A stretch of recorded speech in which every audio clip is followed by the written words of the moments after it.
what systems did you like grow up with? Because I was trying to figure out what type of gamer some people were. Because like them, I was like a single player gamer as a kid. You were also an only child. Yeah, so like I get. I was an only child too.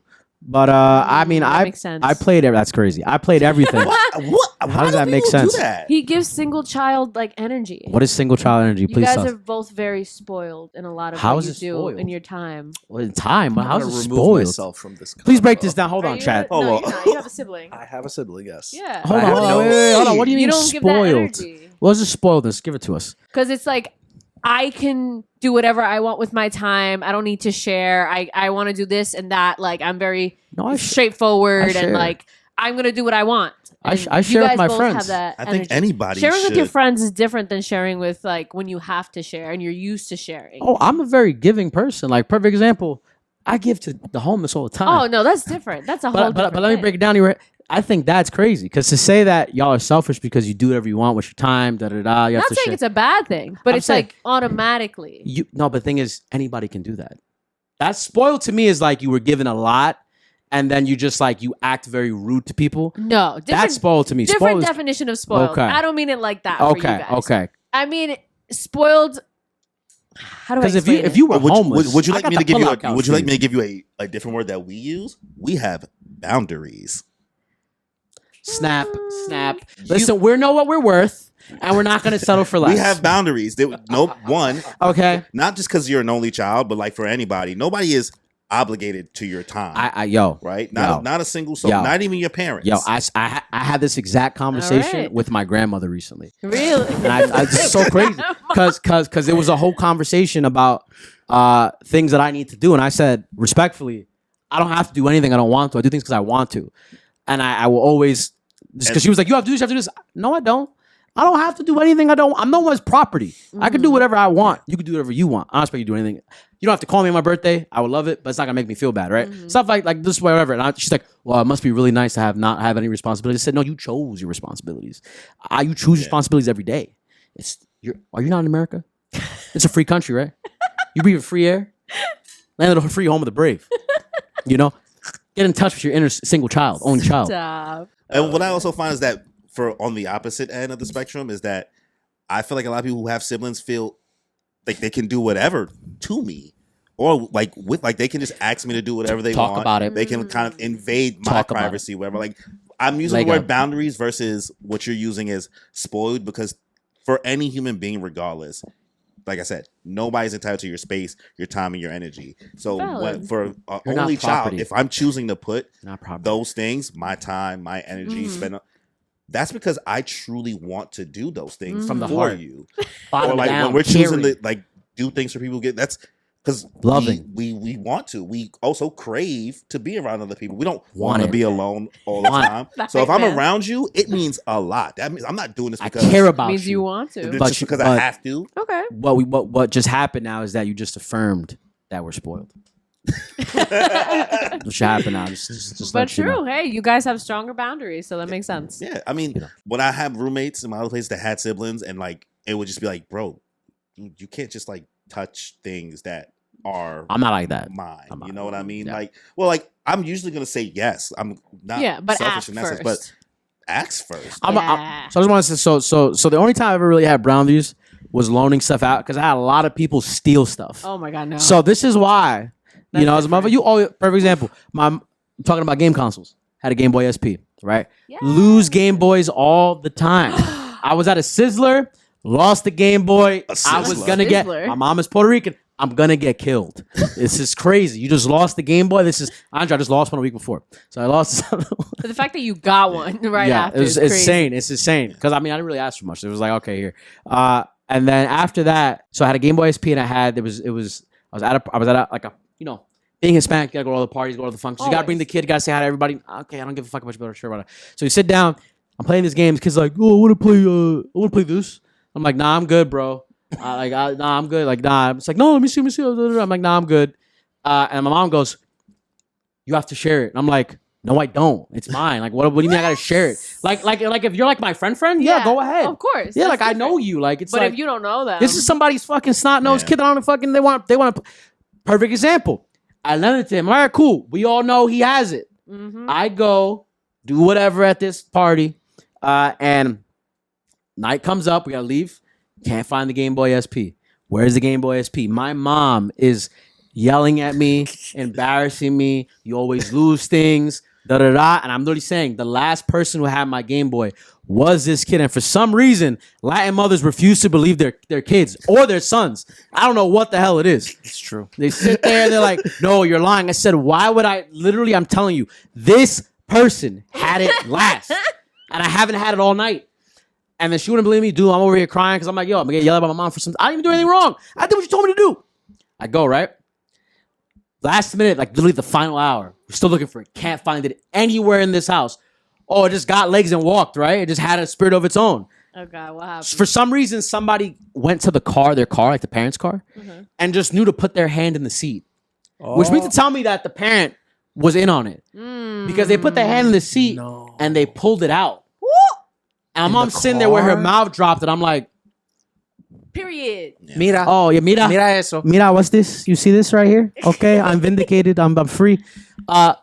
So that kid stole my shit. Then one more quick story. Then my aunt. Bro, it's turning into a therapy session. I'm sorry. He's unpacking. Because this is going to connect with the I'm relating, honestly. It's like, I'm your cousin. He said me. So you're the one who stole the SP. I'm that guy. He's there. So my aunt, I have younger aunts, right? So I just call my sister because like whatever. So like so she wanted to use my Game Boy SP. Now mind you, I've known multiple times that she will delete my save file. Right? Wow. It's Pokemon, baby. No. There's Pokemon in there. I caught some stuff. There's some good stuff in there. Yeah. So my grandma goes, "Oh, let them use your." I'm not gonna dox them. Let them use your device.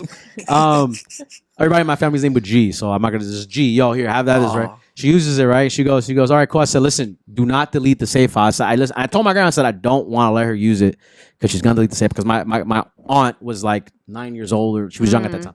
So she took it and I said, please don't delete the save file. She deletes the save file. Wow. Right, yeah. And then I'm the asshole because I'm like, I told you not to delete the save file. And she's like this. My grandma's like, why are you yelling at her? Why are you yelling at her? What is the one thing I said? Literally, you were there. I was there. Where are the repercussions? Kids that are raised with siblings don't know repercussions. I'm putting it out there right now. They get away with anything. I definitely know repercussions. Well, I just made that up. I just made that up. What's your experience, I guess, with only children usually? She hates us. No, it's just you guys have a certain energy to that. Like you guys, like you said, you have stronger boundaries and you're more willing to stay fight with for your what own. we want. Yeah, exactly. Fight for your what we stuff. deserve. Yeah. I think that's a good thing, though, right? It depends. Because sometimes it depends on the person. Because like name your top 5 only child in your life. Name the top 5 only children. Name top 5 you know have been raised by top 5 only children right now. Yeah, name them right now. You got 5? She's only childist, bro. She doesn't like us. That's crazy. Name 3. Stop. Danny, name your top 3. You can't even throw a Corey in there? Top 3 what? Name your top 3 only children. Stop. I don't know if I have any friends that are only children. Oh, besides Corey. I mean, Corey, you have brothers, so I don't count. You don't count. Yeah, like I do, but I don't. Like I grew up an only child. You grew up an only child. But like I've met both your turns out brothers. you have, People with siblings, they just seem to forget who rides with them. Nah, bro, he got siblings. Absolutely. He got siblings. Don't let him play you. I wasn't raised with them. Oh, that's different, yeah. That's what I'm saying. Yeah, we're not in the same household. The people who's gonna treat you the worst is your siblings anyway. Sometimes. Not mine. Not always. Maybe not yours, but come on, girls. Oh, mine. We know for other people out there in the world, you know the siblings. Your biggest beast is with your siblings. Oh, for me now, yeah, absolutely. Now, damn. Yeah, a lot of people are opposite. Like they didn't get along as when they were young, but growing up, then they made up. For me, it was the opposite. Once my brother hit like teenhood, he became an asshole. About to kill him right That's now. He's never gonna watch this. Wait, hold on. Were you bigger than your brother? I'm older. No, but before he hit puberty, were you bigger than him? Yes. Okay, so that's what it was. So when he hit puberty, he started growing, getting thicker. Attitude. It came in because he's like, "Oh, what are you gonna do? You can't do nothing to me now." Yeah, he's about a foot taller than me. So. So I have a friend who was a career bully in school. But the thing, career bully. But the thing is, stats. But the thing is, he's 5 wedges a year. He's 5'5", so he was a career bully. Oh, in school he was. You're gonna watch this. So Ratward, I'm just gonna call him Ratward. So literally he bullied kids. He got a kid left back, So like he would like also like all the kids looked at him as like, oh yeah, he's so cool. So if he didn't give you some like some candy, they didn't fuck with you. He's like, oh like damn, so this guy's whatever. So he's got like 5 for 5, got away with bullying, yada yada yada. Fast forward, he gets to high school. The bullying cuts off because now everybody is Taller. giant. Wow. And it's like, oh, I can't be acting like that no more. Oof. You know, and that's what happens really, like, you know, when the growth spurt change of elevation. Think about when you climb Mount Everest. You start getting high on yourself. You're like, oh, this air is, I never smelled this before. Oh, it's not the altitude. It's the altitude. It's not the altitude. It's the thinning of the air. You know what I'm saying? It's different air, bro. It's that air hasn't been breathed Bro, before. your brain is crazy. I'm telling you, think about it, it's perception. This must be how you come up with your video ideas. Because how do you You even get gotta to be having an those insanity. video Are you ideas? sure you don't have ADHD? Nah, I'm just fueled by greatness. He's just an only child. ADD. Listen, Just be in the crib with ideas. When you're bored and you got nothing to do, you take a whole stack of Yu-Gi-Oh cards. You put them down and you imagine they're fighting with each other. That's called imagination. I've been Fueled there, when bro. you're an only child. I used to take crayons and That I used to pretend my brain. crayons were Power Rangers. Oh, and I was You like, gotta oh, I got a self- Scarlet Ranger because you know I have crazy colors in the Crayola box. So like, nigga, there was an Aquamarine Ranger and there was a Robin's Egg Blue Ranger. You guys remember Jackie Chan Adventures? Yes. My friends and I used to pretend like we used to take toys and we used to pretend they were the talismans. Oh, There we go. The Jackie so Chan cool. shit. We used to pretend that we had Well, at those least you had powers. friends. We was Yeah. dolly. No, you know what? This. I just realized something. Right? Only children are happier than people with siblings Not necessarily. In what way? in being alone. Some of them don't want to be alone. We're able to be alone. I don't know. We I know- don't, I don't know we're about that known what generally. loneliness is. Yeah, I don't know about that generally. You don't know what true. I love being alone. I love being alone too. Yeah, because we Yeah. were forced to not be alone for most of our lives. You That's don't awesome. like being alone. Me? You don't like being alone. I can be. I'm Are you chilling. stating that or are you calling her out on it? Calling out, stay in it.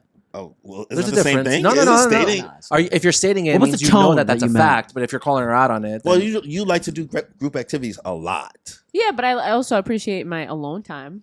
Oh. Like I can, like if you leave me alone at the house, I'm good. Leave me for a weekend. Leave me for a But week. like, would you go like to like a movie or go to a Oh, yeah, I concert love by that. yourself? I love I've that. done it. I've done both. I went to Love that. Gov Ball one year by myself. I went. Whoa, I've gone- girl, Damn, that's you not. went to That's a not. whole- That's a festival. That sounds dangerous. No, not Gov Ball. Not Gov Ball. Gov Ball's By not that. yourself? Gov I Ball's don't- not. As a girl, I don't know. It Like was Burning Man or something like that, maybe. But like Gov Ball's like I've never been to Gov Ball. there's like cops it's a good everywhere. time. Yeah, Yeah, I don't it's know. like I cool. was worried, but like no one wanted to come with me or could afford to come with me. So I said, "Fuck Yeah. it. I'm single now. I'm gonna go alone." And I met a bunch of people there and made friends. So That my first time traveling alone to Hawaii, like on my own flight, I went to Hawaii by myself. that's so cool. And I was just like, I'm not booked because originally supposed to go with a girl. Mhm. It didn't work out for whatever reason. And then I was like, oh, who wants to go to Hawaii? And I was like, oh, we want to go to Hawaii. So I'm not gonna base upon how I move on other people. And after that, I started traveling like by myself, like There you go. like kept going different places, yada yada yada. Because like I don't want to base my life on how someone else Yeah. moves to the earth, unless you're my kid. Okay. Yeah, You know, if that's you're my different. kid, that's different. Well, I gotta be where my kids at. That's you know what I'm different. saying? Yeah. That's why I don't have a cat or a Different dog. vibe. I got a dog. That's a cat. That dog is a cat. speaking of Cat dog. animals, Cat speaking dog. of animals, though, Cat dog. how long have you been vegan? Been Oh. Vegan? Yeah. Oh, you got money. No, I don't. Tofu's $2.49 a block. Yeah, but like everything else, you have to. Nah, like, rice is free. Vegetables? Vegetables is cents on the dollar. You know what's expensive? You've fallen for the industrial meat complex. Think that veganism is expensive. Now, if you out there going trying to get some vegan restaurant, you gonna get robbed because they know you're gonna pay Yeah. because your options are limited. But by cooking at home, veganism is might be even cheaper, depending on how much is a carton of eggs? Fancy. Expensive. How much is a gallon of milk? $7. How much is a What? pound of Depends. beef? What eggs are y'all buying? Yeah. I'm I mean, Nah, it's we're like not $4 buying like bucks. cheap. No, we're not. We're Yeah, buying, like, the he's $4 not buying $4. chicken periods. He's buying eggs. Yeah, I'm You're not buying what? I Chicken did, periods. That's yeah. what it is. Yeah, I'm buying That's the what it four. I'm is. buying the Oh, $4. I know what you Yeah, the okay. $4 The ones. $4 for like Yeah, I don't know. I don't know if you want those eggs, bro. Man, That might be why your ankles messed all up. the food is. Damn. And you guys like listen. You gotta understand. Like, Listen, all the food in America is messed up right now. hold on, Anyways, Right. okay. hold on. Right. The food that you put in your body is the building blocks that you walk Oh, through life here we in. go. So if you Fucking- put it in trash, your body's gonna be paper mache. This is the guy from Scott Pilgrim. I'm just saying. I'm just Oh, saying. you got Listen, those vegan I'm- powers? compared to my non-vegan constituents and contemporaries and people around the world, I'm doing way better than a lot of people. Okay. High energy, don't got any injuries. You know, bright-eyed. It's just like Bright-eyed. I got the Gojo eyes. So I've been feeling pretty great. I've been doing it for like 12 years. But what got me to go vegan was because I can't stand it.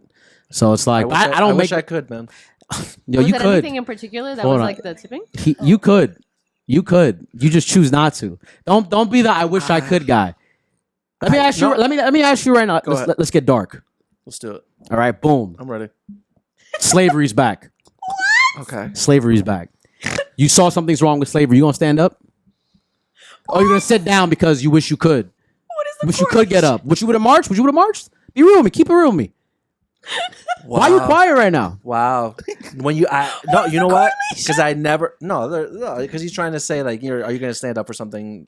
Yeah, like you stand up for what you think is right? Yeah. And you stand against what you think is wrong. So if you think it's wrong, he just wants to eat his mac and cheese, which is fine, but don't ever say I wish I could because you could. Because you're choosing not to. That's willful compliance. But it's when you understand what goes into factory farming and everything about it, and you see it, you've around it, you've gone to a farm, whatever way you get your information on, you realize like, hey, this isn't really that cool. The reason why you don't think it's cool because you're so far removed from it that like you're like, oh, whatever, steak is steak. But like the process of getting steak is like, cool, you just fucking took a calf and just hung it up and shot it in the head. Or B, this is getting graphic, sorry. The dairy industry is the worst industry in the world because no animal lactates 365. Nobody, nothing does that. How do you do that? Keep somebody pregnant. How do you keep somebody pregnant? Take the calf, re-impregnate it, whole process, and they work for 6 years nonstop until they get run down. You just shoot in the head. Hey, thank you for your service. Poof, gone. The animal industry is terrible. So it's like, personally, when I got involved in it, I was just like, nah, I can't stand for it. And veganism isn't ideal. It's not really a thing you can do because in every process of veganism, things die. Mm-hmm. So like you go get soy, things are going to die in the crop field, right? Like there might be bugs, a squirrel might get caught by a thing by accident. Things just happen, right? So there's no truly vegan. If you're alive, there's no vegan diet. The closest thing to a vegan diet, right, is like lab-grown meat. Because it's like, okay, cool, like nothing might not have to die to grow this thing. You just took like a blood sample and you just said, you just grew up, random food. But I look at it as it's just like I strive to limit my participation in something I don't agree with. So it's like, that's why I'm vegan. I don't tell nobody to be vegan. It's not for everybody. I tell people, hey, incorporate a day where you just try to not eat meat because it expands your palate. There's a whole bunch of food you never had before. A whole bunch of different vegetables, potatoes. There's so many things to eat in this world. And people are like, oh, I can't limit myself to a diet like veganism. Motherfucker, you only eat burgers, chicken, bread, and that's it. Like literally, that's your basic ass cheese. Not even like provolone. Like nothing different. Like you're not going to the cheese shop. So like, when someone tells you like, oh, it's so limiting, it's like no, because like I'm pretty sure if I spent 2 weeks with you, you'd eat the same thing every day. You wake up, you have your eggs, maybe you have some cereal. Fuck with cereal. All right, maybe you have some milk. Maybe you have a burger. Maybe you have steak, potatoes, some stuff like that. Very typical. Rice, chicken, whatever. It's very limiting. So I just say do it to just expand what you haven't had. The more you know. Yeah. Have you found that difficult, I guess, being like Puerto Rican and being like a Spanish household? No, the only thing that's funny is that every time my grandfather's just like, yo, you want to have some, bro, I'm vegan. He's like, oh, yeah, you still doing that? You've been doing this for like, I see you like every week. I, honestly, like as a Hispanic, it's super easy because so many of our dishes are around rice, beans. There's a lot of veggies and a lot of different things. So it was just you just took the meat out. Sometimes people are gonna put some salchichon. You gotta take that out. You gotta get rid of that. Okay, so it doesn't bother you touching. It's just consuming. No. So like I'm not a vegan where it's like, let's say we go to a restaurant, right? They have a vegan option. Whatever. It doesn't have to be cooked on a separate grill. Okay. That's just like it's whatever. Like I'm not gonna, because the amount of stress you introduce into yourself, just having to think, where are we gonna eat? Or are you gonna ever eat with anybody? Stress of the staff working behind there too. Yeah, like they touch something. So like I'm not gonna be like, oh my God, the impossible meat touched the burger. Oh my God, I'm gonna die. That's just like that's ridiculous. So no, it's not like that. Okay. And normally when I go out with people, most places have a vegan option, at least in America now. But if you're in the coastal cities like New York, California, stuff like that, like the coastal places, and you'll be surprised. You go to Tennessee, like they have a place called Sluggo's. I don't know if it's still open. Crazy vegan diner, all vegan, insane. The only place it was hard for me the first time I went was Japan. Yeah, Japan was though. Right?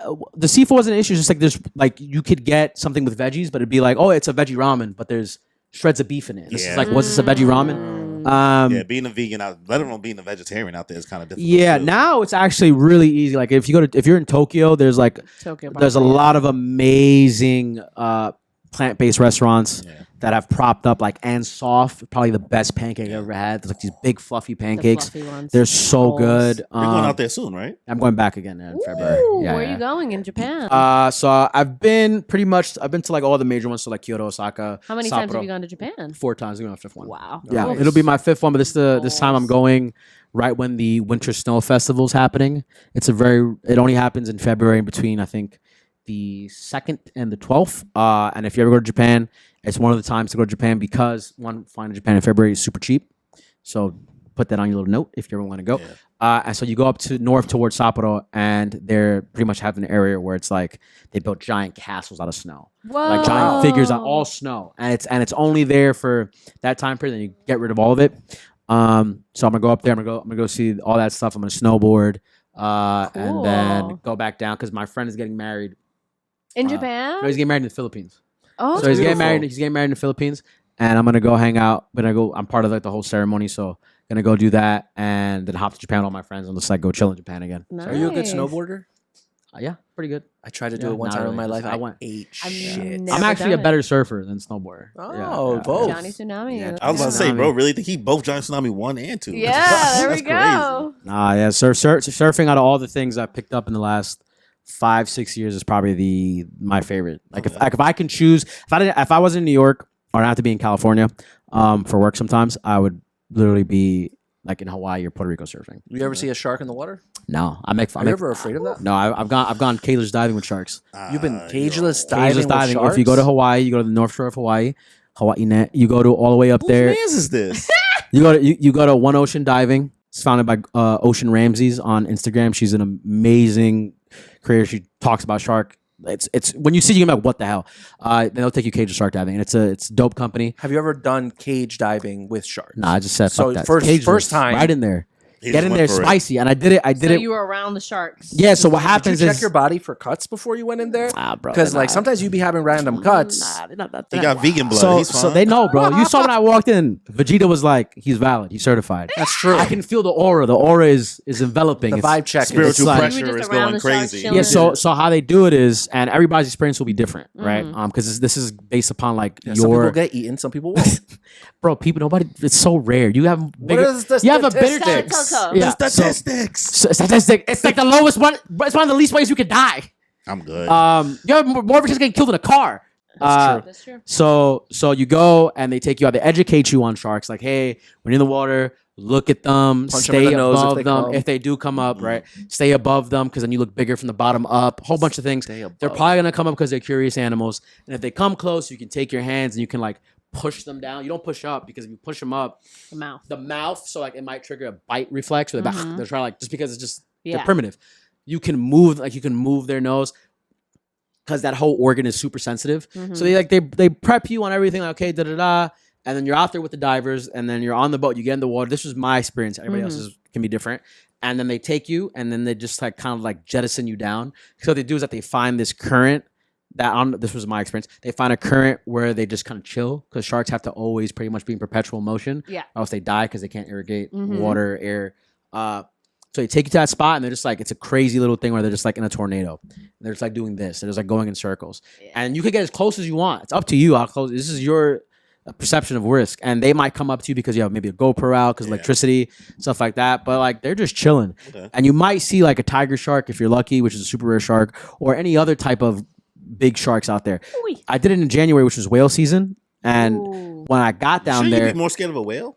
No. Which one's the one that eat people? No, none of them killer do. whales. Unless no one survived. No one knows. So no one's ever came back. Killer whales, if they think you're one of the animals. Listen, bro. I don't swim, so I don't fuck with whales. There's never been a recorded killer whale attack on a human outside of like SeaWorld. So we're just calling it a killer whale just because? Because it's the apex of the ocean. So like of the ocean. It kills so far. Remember, they're saying, listen, I already knew the aliens was in the ocean. Yeah. They were I don't trust the water more than I don't trust space. You don't trust the water? You go outside every day? You can get shot at any moment. That's cool. Listen. I love this. I'm for dodging bullets. Going in the water, bro. No one's coming to get you. He can't swim. Oh, but that's like we can fix that. We can work with that. We call that generational trauma. I've never seen it. I've surfed like usually in Hawaii. I'll surf from like we call it Shark 30. This is like my group would go out like around like 4:30, 5 o'clock. We would surf at like towards nighttime because less tourists. And we'd start saying, "Oh, yo, it's getting 6 o'clock. Oh, Shark 30's coming up." People are like, "What do you mean Shark 30?" I'm like, "Oh, that's when the sharks come out to eat." And people be like, "Wait, what?" Like, yeah, it's when the sharks come out. And they'll start clearing out. Yeah, they'll start clearing out. And then it's just me and a bunch of like local Hawaiian guys and stuff, and we just start surfing. And there'll be nobody there, and you'll have like, for some reason, it only happens. Shark 30 will always provide waves because waves really are Twister Rodriguez. But one time I was out there and I felt the vibe, and I was like, "Nah, I'm going in." It's not the vibe. I felt the vibe. I saw a fish. At least you kept it a buck. You're like, no, yeah. Nah, this ain't the vibe. I'm not worried about them, but you never know. And it's like, you don't want to be like, unfortunately, if you're on the other side of that, it could be critical. Because you are from Brooklyn, you do have a fucking around to find out meeting. Yeah, exactly. It's like, yeah, I mean, because the thing is, when you're surfing, sharks pass you all the time because it's just like juvenile sharks. There's juvenile sharks usually at shore. They're passing you all the time. Whenever they do attack you is because it's like either chasing something or it's like mistaken identity or something like that. But it's really rare. Like if you go to California, there was like one time a top-down shot. You might look this up on YouTube where literally it's people like surfing and there's like a bunch of sharks under them, and they're just like chilling. They don't really mess with nobody. But Jaws ruined us, so it's whatever. All right. So we'll ask you one last question before we start. Yeah, sorry, it yapped for a while. Oh, listen, bro, we yappers. We're here for the yap. So I've been astounded, kind of watching how much you know about the technology of it all, because Kimmy, we talked about amongst ourselves. We have other ideas for okay, maybe we could do like a Family Feud type thing, and et cetera, et cetera. But working with you, I've gotten to see kind of like a lot of back end to what goes on behind it. So how did you teach yourself kind of this whole process of it all? So what he's specifically talking about is like, if you ever go to my YouTube channel, youtube.com/@smilebomb, or you can look it up on TikTok. The types of videos I do or when I do get to do them, involve a group of people and involve like 2 or 3 cameras or more, bunch of microphones, lights. One of my most popular videos on YouTube is higher lower anime ranking, but every time they guess wrong, they get shocked. So everybody was wearing a shock collar. Did about like iconic 156,000 views some on YouTube, but like a bunch of videos online that got a bunch of million views. And the production side of it, you got to have a cameraman for that, or you got to, especially because like I in my videos assume more of a position as a host, and I don't. If you're a creator who is starting a YouTube channel, I don't recommend this approach of assigning yourself as a host, because a YouTube channel, first keyword in YouTube is what? You. So if you're just a host and you're putting on the videos, and you can have these part of your formula, but the issue you run into as a creator to think about is that, are you selling the content or are you selling yourself? So if you ever say, okay, cool, I'm going to do a shock collar video, right? That's a group video. But then you go and you do like a vlog video. The vlog video might not do well because the viewership you got for that video was predicated on like a group vibe and a group setting. And they didn't spend that much time getting to know you, especially because time is really valuable when it comes to watching videos. So people want to be delivered things quickly, usually more succinctly. Time, it's kind of been changing a little bit now, but usually people want to be like, get to the point, what's the thing, da-da-da, blah, blah, blah. So like when you have like something like that with a game show, you can't spend that much time, especially if you're the only host, on yourself, which you're not always going to be able, unless you're like Ludwig, Mr. Beast, people who have like clout, money, etc. You're not always going to be able to get a room together. Yeah. So if you're a creator trying to take this approach and you have nothing, no resources to offer to get people in a room, you're basing it on timing, goodwill, your friends saying, oh yeah, I'm going to pull up. It's really hard to make it sustainable. And I'll get into the actual production side of it, but I'm just laying this out so people ever think about doing this. I mean, it's good to like kind of hear the back end, because a lot of times we see it, we watch it, but you don't understand how much more difficult it is. Yeah, it's like you got to think about, like, I personally am not going to edit my long form videos because they require a lot of time. And I know that the common denominator for me getting a video done is if I'm editing it and I don't want to edit it. I'll edit short forms for days. That's super easy. I just don't want to edit long form. I could do other things. So I'd rather pay somebody like $150, $250 if I can to edit a video, and that saves me a week of time or 2 weeks of time depending on the project. Which is 2 weeks time you could be working on. You could film the next video, next video. So like hopefully you get to a point where the channel like breaks even. Thankfully, most of my videos I recoup the exact amount I've spent on it. Yeah. Whether it be like $200 for the video and a couple $100 for the props. Thankfully that's happened. So it's not like I went into debt making these videos. So to hit that point there, you need to be able to make videos on your own and figure out like how, like what is the content that's around you, because you'll end up in a situation where you're like, oh crap, I don't have 4 people. What am I going to do for this video? And that's going to happen unless you're at the tippy top. And at the tippy top, they run into that too. But, you know, when you're a small creator, yes, doing group content is fun and exciting and you can make it happen, do it. But do not make it your entire thing unless what you have is a group channel. My channel was being pitched as a group channel, but it's still my channel. It's not like our channel. Yeah. So like the incentive from like everybody is not necessarily, oh yeah, cool, I'll be in a video. And like, for example, we have a friend, Honey, like she's been a part of so many of my videos. I've gotten millions of views. She's gotten like, I think on YouTube, never made a video on YouTube. She has 10,000 subscribers on YouTube, which like, to get a subscriber on YouTube is hard. Like from just being in videos and just other places like that. Sure, there's that type of value, but it's like, it's hard as a small creator. Now, the actual back end side of it in terms of production, I used to work at Casey Neistat studio. I don't even know what Casey Neistat is. Yeah, that's crazy. YouTube legend and GOAT. And I worked on the gaming side in 368, and being there, you learn how to just put things together pretty quick, whether it be like sandbags, lighting, this, that, and the third. When I was in school, in high school, literally one of the classes they offered was video editing, which was crazy. My school was hippie as hell. I was gonna say, and I went there because I thought it was gonna have a pool. And it was here? Yeah, it was here. Yeah, so my school was in Brooklyn, and it was like a hippie school in terms of like it was a new school, and they offered like a bunch of like classes like creative thinking, creative writing, video editing. They were teaching us like coding at one point too. It was very ahead of its time, and it was crazy because the only reason why I went to the school is because they told me they had a pool. And they didn't have a pool. Wow, they played. So like I'm there, I'm like, oh, because I went to pretty much like I went to private school, like Catholic school. Growing up, every Hispanic kid goes to Catholic school. It's crazy. You know what I mean? So we all had. You didn't go public school. Well, he's from Jersey. Oh yeah. They don't care. We don't. Who are you? So I went to a private Catholic school, and you know, after that, I was like, dude, I want to go to public school. And my mom was like, are you sure? I said, because I could have went to like one of like the best ones, just because you could just pay your way into these things. And not that my mom had a lot of money, but they would, hey, this is good for your education. Yeah, so they'll scrape it together, right? I was like, it's like same, like, so I was like, nah, I'm not doing that. So I went to public school because I'm like, I'm done with that. I don't want to wear a uniform no more. I'm tired with it. So I chose to not go to like a really good school, to go to a gritty, like new school that was ghetto as hell. I mean, I was raised in Brooklyn, but it was like super ghetto. I told you the school was by. They had a precinct in this school at the time. Holy shit. Insane. I'm like, these kids got stabbed. It was crazy.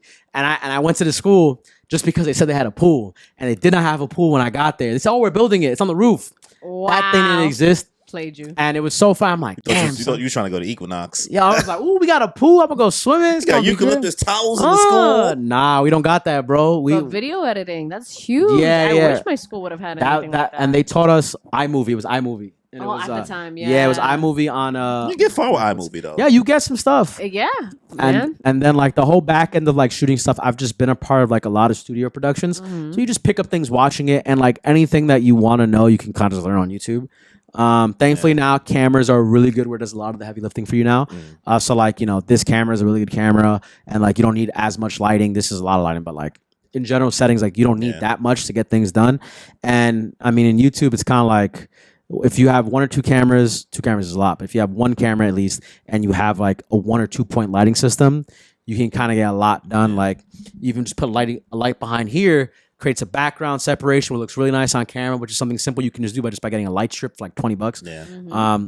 A lot of it's super easy. I watched a lot of like film YouTube people too who were like, oh, this is like aesthetic lighting and stuff like that. How you do this lighting in that one? Yeah, so it's like, that's how then just like the very first video I shot with the group setting that I like produced was my tier list video. So I did we made the worst anime tier list of all time, physical tier list board. And that's where I first met Rob, Honey, all of them. Honey actually wasn't in that one, but like a couple of people in that one. And we were just in the basement of 368, had a light, I had my boy film it, and then I had a camera right there in the middle. He had the second cam. And then like it just had like the colors and the long look, and then we shot that. And then even when I'm working with Rob, showing on his videos, like I'll help him produce his videos. Yeah. Oh, yo, do this, do that, all this, fix that. Like that's always how I'm thinking. Like teamwork. Yeah. I mean, it's something like when I see something be like you can make this better. I'm like, yo, dude, like, yo, do this, please. I don't know that answer. Yeah, no, 100%. It's like it's a lot of insight because I mean, even I'm trying to talk fast because we got limited time. Nah, because I try to tell them like even when it comes to like the podcast on my personal YouTube channel, I've taught myself every single. Because when we was with Chin thought I like worked in. Yeah, because like, Chin worked in like the NBA. Yeah, so like he's like, oh, I thought you like did like this creative stuff, and like I explained to her because she's a graphic design artist. Yeah. So I do. I don't do. Yeah, okay. I'm not creative minded or anything like that in any way. So I've taught myself all this stuff in the past 3 years. I wouldn't say that, bro. Like, well, I don't consider myself that. What I do is that's every creative. I try to take because I'm a fan of so much other people and what they do and how they put it together. So like. I watch a bunch of people on YouTube or even working with your stuff, like even being a fan of how you have made that. I'm really just taking everything I've seen you guys do and trying to like input into what we do. But like when it comes to just original ideas, like that's not my bag. I used to be a massive film head and I used to watch movies all the time. So like I was always obsessed with movies, and that's like when people to go back to One Piece, people like One Piece's peak. I'm like, bro, there's so much stuff out there you haven't even seen. And a lot of anime fans, this is to riff on anime fans, they don't really venture outside of anime. Like hardcore anime fans don't really venture outside of anime. And like when someone's comparing, like, dude, this is the peak of peak. I'm like, I don't know about that one, bro. Like there's like sure, if it's like in this like very confined space, like this is peak of fiction. I'm like, is it though? Like, have you read A Song of Fire and Ice? Like that shit is fire. I was fiending for this sequel, bro. It's like I'm feeding for it. Like no, but everybody's inspired by something, you know, and that's how it starts, Corey. Honestly, you don't see yourself as being a huge creative, but that's how it is. Every creative is inspired by somebody else. And the